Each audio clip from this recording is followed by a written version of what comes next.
Democratic Congressman Marc Veasey of the 33rd Congressional District in North Texas. Thank you so much for joining us. We appreciate it.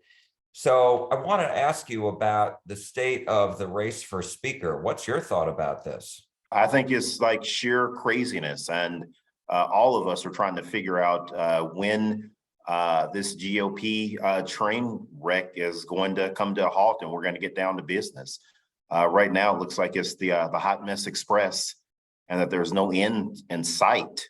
And us being able to organize this Congress, we have a lot of things that need to get done. But the one thing that's clear to me that I just want to remind everybody out there that's watching is that with the narrow majority that the Republicans have, nothing is going to get done without whoever the speaker is being able to reach out to Democrats and get things done. It's just not going to happen. You're never going to get any sort of cooperation with these 20 holdouts that they have here and be able to put together 218 votes to pass anything without Democrats. And so viewers in North Texas need to understand that. I don't care if you live in Ruby Red, Aledo, or if you live in the bluest parts of Fort Worth or Dallas.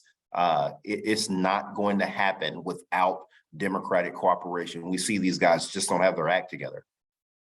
And I was, reading some articles, and some suggest that Democrats are secretly enjoying this. Does this give you a boost politically? No, I'm not enjoying this at all. I mean, we have a lot of work that we have to get done. We're going to have to raise the debt ceiling. We're going to have to pass a defense authorization bill later this year. We're going to have to be able to do things like keep the government open.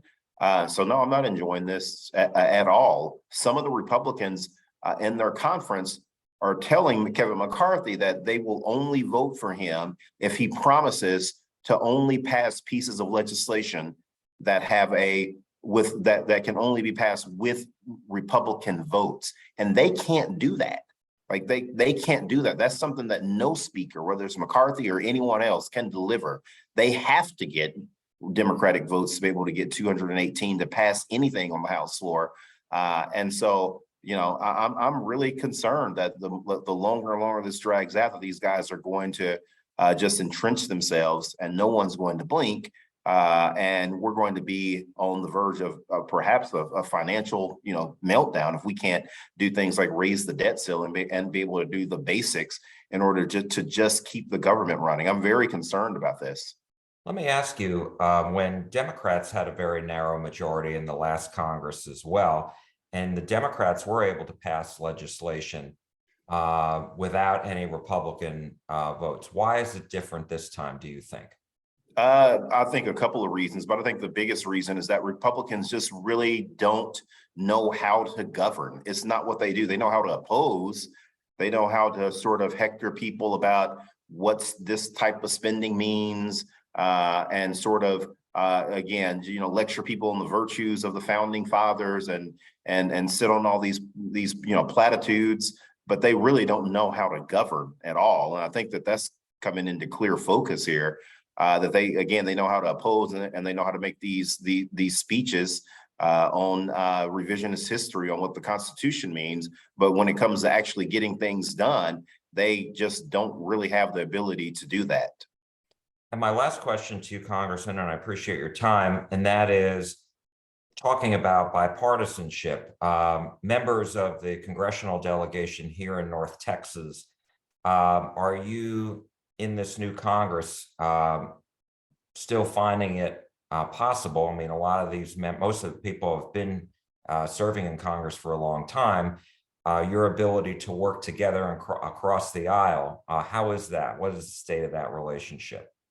I think that when it comes to getting some things done for North Texas, that we will be able to work together. I have a great working relationship with several of the Republican members that are part of the North Texas delegation, including Kay Granger, who's poised to be the chair of appropriations, once this Congress is organized. And so I certainly think that we can get some things done for North Texas. I think the biggest hurdle is going to be whether or not we're able, again, to just be able to pass some basic bills dealing with being able to keep the government open. I think that those are the sort of challenges that we're going to have out of this Congress is when it comes to the things that are going to be on national news, the things that are sort of headline capturing, whether or not the Republicans have the ability to deliver. I don't think that they do. I think that is pretty clear by what we saw yesterday and what we're seeing today, that they just don't really have the wherewithal and the gumption